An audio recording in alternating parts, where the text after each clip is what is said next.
corre atrás da vaca. Depois, ela Devagar. ficou feliz. Depois, a vaca ficou triste. Depois, a vaca andou de bicicleta. Depois, um montão de galinhas. Depois, a vaca gritou assim. Por que a vaca gritou? Porque ela botou o ovo. Ah. Depois,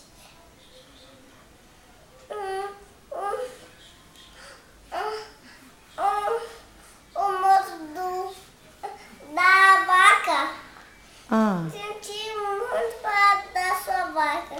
Depois, o moço ficou feliz para a sua vaca. Depois, os carros e os três e o ônibus,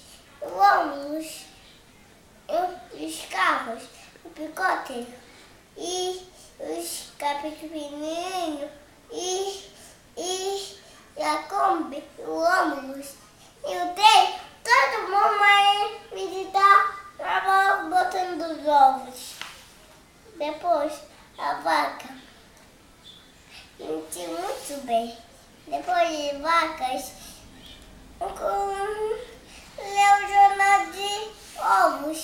Depois as vacas falaram com outra vaca. Depois a vaca entrou no ninho.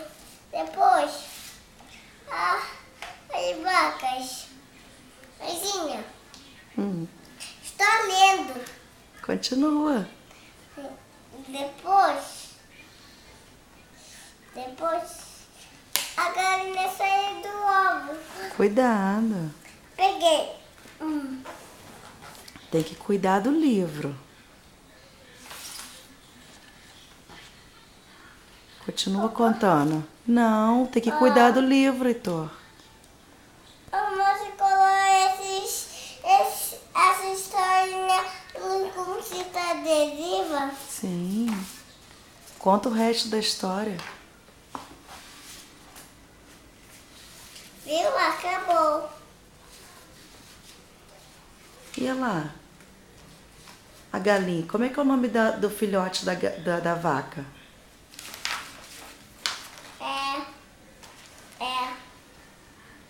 Mãezinha, Como é que é o nome?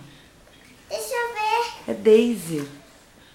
Eu vou lá E acabou a história? ver